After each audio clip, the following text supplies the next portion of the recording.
Ceci est un livre audio autogénéré par Google. Première partie. Construction du modèle d'analyse. 1. Du questionnement à la formulation des hypothèses. Le Conseil général de Mayotte a délibéré le 3 septembre 1996, en sa 7e session extraordinaire sur les critères d'attribution de parcelles issues des mesures de régularisation foncière. Il s'agit en fait d'une mesure au service de la population consistant en la reconnaissance de la propriété de ces terres, des terres qu'elle occupe et ce faisant, la reconnaissance de leurs droits coutumiers. Pourquoi avoir attendu si longtemps alors que dès la signature du traité de cession de Mayotte à la France, on pouvait lire ainsi, les terres cultivées soit par les Sakalaves, soit par les autres habitants de l'île de Mayotte continuent à leur appartenir, dans l'article 5 du traité de cession de Mayotte. Naturellement, cette résolution peut faire l'objet de polémies. Des objections peuvent s'en dégager, de type « À cette époque, les espaces qui ont été occupés étaient moins importants que ce que l'on peut voir de nos jours. Par conséquent, la régularisation des propriétés se ferait pour quelques personnes seulement et pas pour d'autres. En outre, il est peu probable que l'on pourra rétablir la carte d'occupation des sols de l'époque pour pouvoir définir qui était où. La solution la plus raisonnable pour un traitement équitable, faute de mieux, ne serait-elle pas celle décidée par le Conseil général au travers de la délibération du 3 septembre 1996 consistant à l'application à tous les terrains occupés par des particuliers et présumés appartenir à la collectivité territoriale des dispositions réglementaires ci-dessous. Du décret du 28 septembre 1926 modifié par le décret 56A224 du 28 février 1956 notamment sur les articles 2 et 3 qui disposent. Article 2. Cette présomption d'appartenance des terrains à la collectivité territoriale pourra toutefois être combattue par la preuve contraire établissant, en ce qui concerne notamment les personnes exerçant des droits réels selon la coutume, que leur droit de propriété résulte d'une occupation de bonne foi paisible et continue ainsi que d'une mise en valeur rationnelle permanente depuis plus de 30 ans. Article 4. 3. Lorsqu'en dehors des terres de réserve ci-après organisées, les détenteurs des droits réels coutumiers fixés dans la région par eux ou leurs auteurs depuis 10 ans auront mis individuellement en valeur, d'une façon durable et sérieuse, des terrains sur lesquels ils ne seraient cependant fondés à se prévaloir d'aucun droit de propriété, l'administration pourra leur accorder gratuitement pour les superficies ainsi vivifiées, des titres définitifs de propriété. Cette décision n'est-elle pas la plus juste moralement, en ce qu'elle évite le dépouillement des Mahorais? Ne dit-elle pas en d'autres termes ce qu'avait négocié le sultan Andry Antsoli, lorsqu'il cédait Mayotte à la France? Ne serait-elle pas une mesure sociale, visant à sauvegarder l'intérêt des Mahorais? Bref, une décision ou une convention reste avant tout une décision ou une convention et les décideurs demeurent ce qu'ils sont. Qu'en est-il de la traduction de ces conventions, de leur mise en pratique? Sur le terrain, ces résolutions, qui ont été prises en faveur du peuple, ont-elles été concrétisées? Ont-elles atteint les personnes auxquelles elles étaient destinées? Ces questions nous amènent à interroger deux périodes inégalement réparties. 1841 à 1996, du traité de cession de Mayotte à l'année de la première délibération inaugurant la politique de régularisation foncière. Tenter d'élucider des enjeux majeurs sociaux et politiques, ayant caractérisé le marché foncier. 1996 à 2006, de la date des débuts de la politique de régularisation foncière à la date à laquelle le CNACEA, opérateur foncier, devrait aboutir à une formalisation du cadastre et à un marché se voulant être fluide, stable et transparent. 2. Conceptualisation. Le foncier comme instrument de pouvoir. Le foncier en lui-même ne serait intéressant ni pour une étude sociologique, ni pour des agents si l'on venait à lui ôter sa dimension fonctionnelle. Il perdrait dans ce cas tout le sens qui lui permet d'être désigné par le vocable « instrument ». C'est donc par son usage, par les possibilités de production mais aussi d'exploitation qu'il permet et parce qu'il est utilisé comme moyen que le foncier est désigné par le vocable « instrument ». Par son exploitation, le foncier va prendre un caractère opératoire et opérationnel. Selon que l'on est propriétaire ou non, le rapport au foncier ne va pas être le même. Ceux qui en sont propriétaires, En d'autres termes, ceux qui disposent du capital spécifique travailleront à leur propre compte.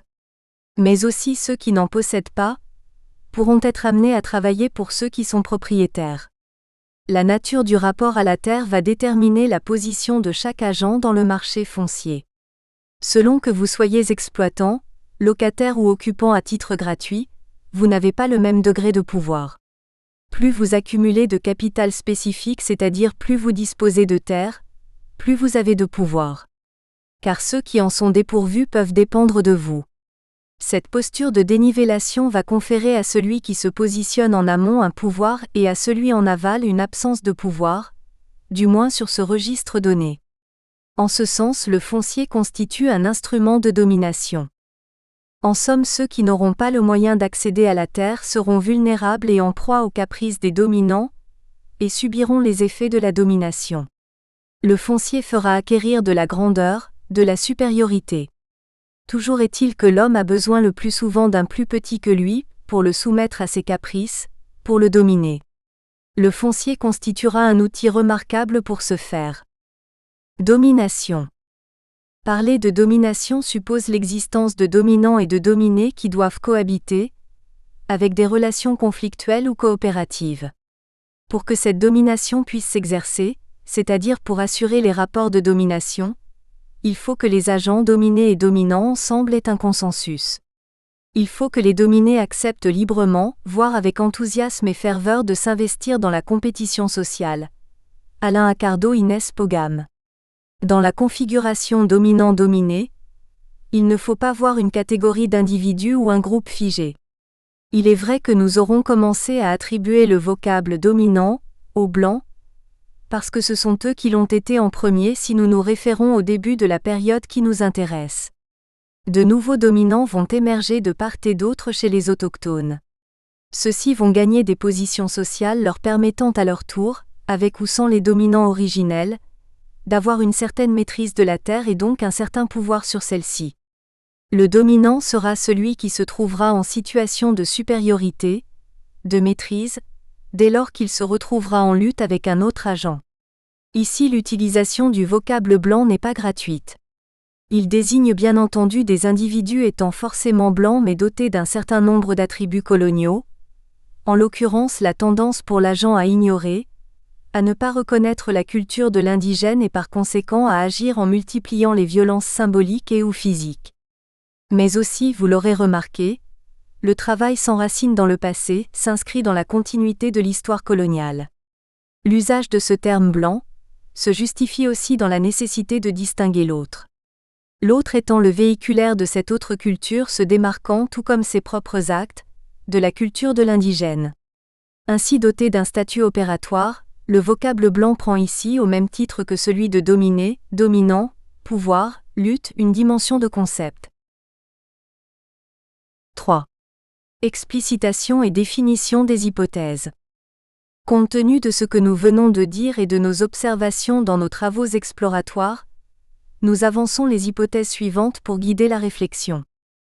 Pour la première partie, le foncier constitue un instrument de pouvoir pour asseoir la domination. L'importation de la propriété privée caractérisant la conception des Blancs sur le foncier constitua une violation par les Blancs de la Convention du traité de cession de Mayotte à la France.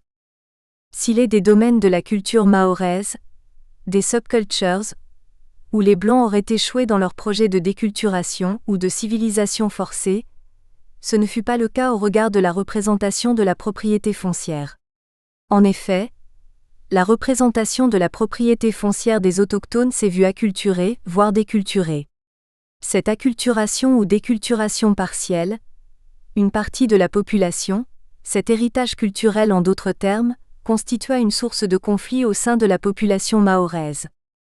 Pour la deuxième partie, la politique de régularisation foncière, conçue comme mesure sociale de régulation sociétale est caractérisée par des dénégations pratiques, refus d'autoriser.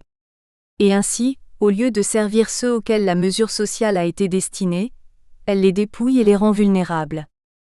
Ces dénégations pratiques témoignent de la difficulté des dominants à céder le pouvoir de domination.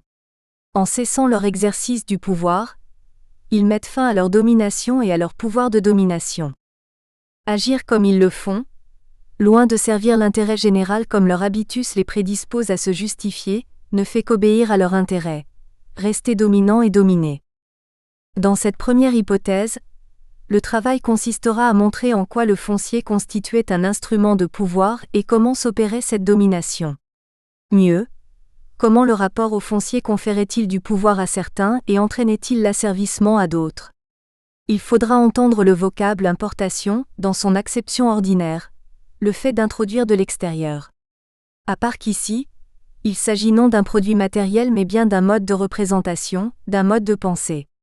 Ce modèle importé ne va pas sans compromettre, et fortement, les logiques de représentation et les pratiques locales régissant le foncier.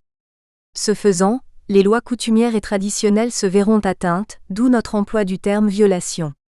D'autant plus que leur non-transgression était garantie par la Convention de cession de Mayotte à la France. Le travail consistera ici à montrer qu'il y a bien importation d'un autre modèle de représentation de la propriété foncière qui, se posant en contradiction avec la représentation des autochtones, vise à les déposséder de leurs biens. Saïd Ahmadi nous rapporte que la tentative d'évangélisation des autochtones par les Blancs, comme le seraient d'autres projets d'anéantissement culturel, aboutit à un échec. Au niveau de la subculture, culture de moindre volume, liée à la représentation de la propriété foncière, l'acculturation a fait son chemin de manière significative au point qu'il ne serait pas exagéré de parler de déculturation chez une grande partie de la population, et particulièrement chez ceux qui ont eu l'occasion de se frotter au mieux avec la culture des dominants. Par acculturation, il faut entendre l'enrichissement d'une culture par une autre et par déculturation, l'anéantissement d'une culture par une autre. La dernière s'imposant à la place de la première. En somme, il faut y voir une mutation de système de représentation. C'est effectivement cette nouvelle représentation et ce nouveau modèle de regard sur le foncier que nous qualifions d'héritage culturel. Celui-ci va être source de conflits au sein de la communauté mahoraise. Nous aurons à apporter des éléments de réponse sur les questions suivantes. Quelles sont la nature des conflits et les raisons qui le sous-tendent? Mais aussi en quoi est-il fondé de parler de déculturation? Les hypothèses de la seconde partie portent essentiellement sur la politique de régularisation foncière introduite plus haut. Bien que nous n'ayons pas comme projet de montrer ce qui vaudrait la qualification de cette politique de mesure sociale et de régularisation sociétale, nous ne pouvons faire l'économie d'une analyse de cette question. Aussi serait-il intéressant de préciser ce que signifient ces expressions. Une mesure sociale est une initiative ou une décision prise par l'administration, généralement en faveur de ses administrés pour répondre à un besoin du peuple dans le cadre d'un projet plus global. Par exemple, perfectionner l'entreprise sociale en améliorant les conditions de vie. La mesure ici vise directement et immédiatement des individus. En revanche, la régulation sociétale vise les rapports interindividuels. Par la politique de régularisation foncière, l'administration entendait canaliser ce qui pourrait entraîner des rapports conflictuels entre les individus, ou éviter la dégradation de ces rapports demain, en protégeant aujourd'hui les intérêts individuels. Une régularisation sociétale est une conséquence positive d'une mesure sociale. Malgré les bonnes intentions affichées à travers les mesures et décisions administratives, on assiste dans la pratique à des hostilités, des réticences quant à leur exécution. On observe des écarts significatifs entre ce qui est préconisé et ce qui se fait concrètement sur le terrain.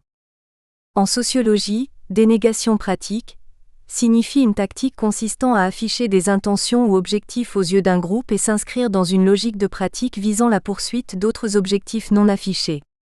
Il s'agit dans cette hypothèse de montrer qu'entre les décisions politiques et les pratiques sur le terrain, l'écart est manifeste. Certains agents empêchent la concrétisation des décisions. Par la suite, nous tenterons de rendre intelligibles les facteurs qui fondent ces hostilités et qui caractérisent les dénégations pratiques. Plus précisément, il s'agit de répondre à la question : en quoi le fait de délaisser la position détenue, c'est-à-dire d'accepter d'autoriser pour les dominants, est cessation de pouvoir et fin de la domination.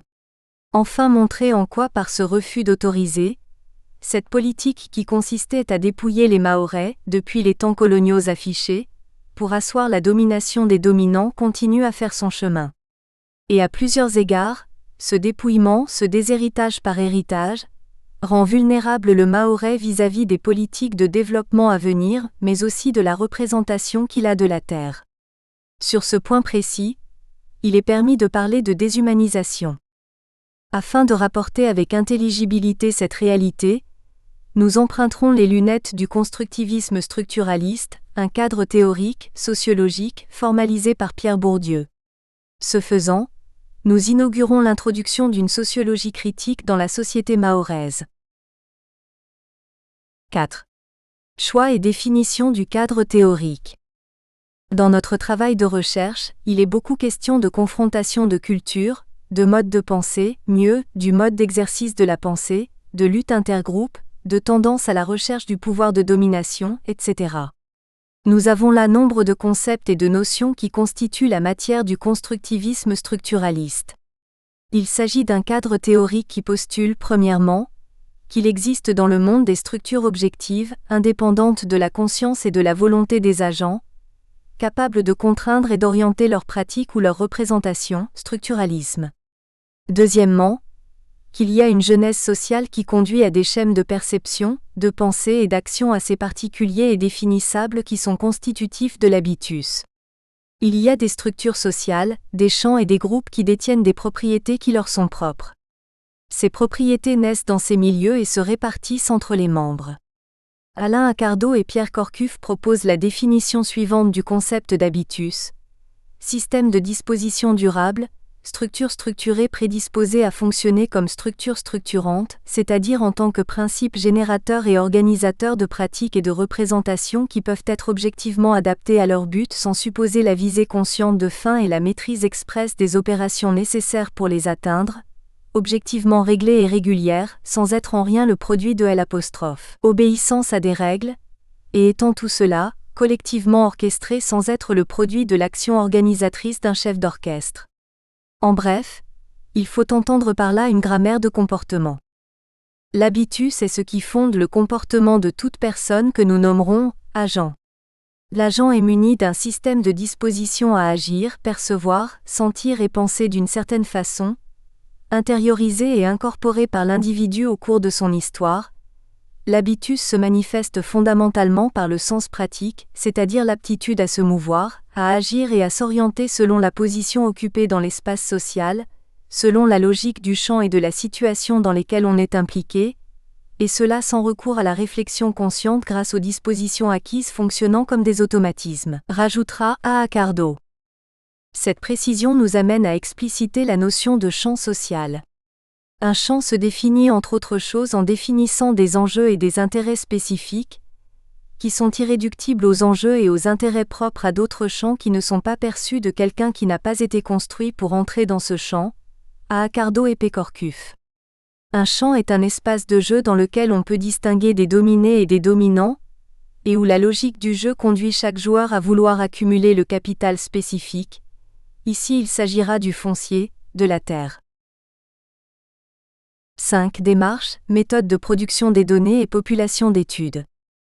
N'étant pas une institution administrative dépendante ou un chercheur ayant pour mission l'évaluation d'impact de décisions politiques au service des politiques et de leurs politiques, nous nous démarquons de toute conception techniciste où l'objectif serait de rendre compte des résultats d'une politique en termes rationnels afin de faciliter l'action des pouvoirs publics. Tout au contraire, la conception qui nous anime ici est plutôt de type démocratique. Elle consiste à insérer directement l'expérience de l'administré dans la procédure d'évaluation, comme matériau d'étude, afin de renforcer la responsabilité de l'État et ou de la collectivité vis-à-vis des citoyens et contraindre l'administration, dont le pouvoir est jugé excessif, à répondre aux objections et aux critiques des usagers des services publics. Comme méthode de production de données, nous avons beaucoup travaillé avec des sources documentaires écrites, passant par des ouvrages consacrés à l'histoire de Mayotte ou des îles voisines, des archives anciennes aux textes récents du Conseil général, du CNACEA et autres institutions. Nous avons pratiqué des entretiens semi-directifs, des récits de vie, des récits de pratiques auprès de personnes expropriées dans la commune de Kanikeli. D'autres faits d'ailleurs, dans d'autres communes y trouvent leur place.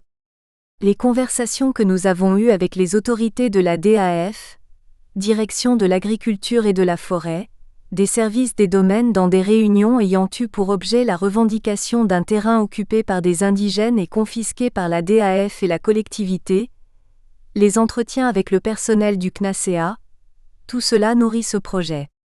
Les échanges permis grâce à l'organisation de mini-conférences, mon déplacement à Moroni pour assister à un colloque des juristes de l'océan Indien sur le thème du foncier, au début du mois de décembre 2005, ont permis un enrichissement notable à ce travail. 6. Méthode d'analyse des données produites. Ces études de cas vont être suivies d'analyses qualitatives. Ce ne sera pas forcément la redondance ou la répétition des situations qui nous importent. L'existence d'un cas aussi singulier soit-il peut susciter notre intérêt. L'expérience a montré que les cas que nous avons relatés sont loin d'être des exceptions. Une analyse qualitative mettrait assez vite en évidence leur caractère général. Le choix de méthode opté ici privilégie la méthode des unités types. Pour dire que chaque cas est représentatif. Nous utiliserons différents cas pour illustrer nos affirmations. Des récits, des observations, des jugements. 7. Introduction. La France perdit Port-Louis en perdant l'Île-de-France, Maurice en 1810. Elle fut à la recherche d'une colonie pour la remplacer. L'île Bourbon, dépourvue de port, ne pouvait pas satisfaire le gouvernement français et sa politique consistant à avoir un œil sur la zone indiano-océanique. À la même époque, la Grande-Bretagne, son principal rival, détint un leadership maritime incontestable. Celle-ci inscrivit dans ses actions un programme d'une haute surveillance de la France.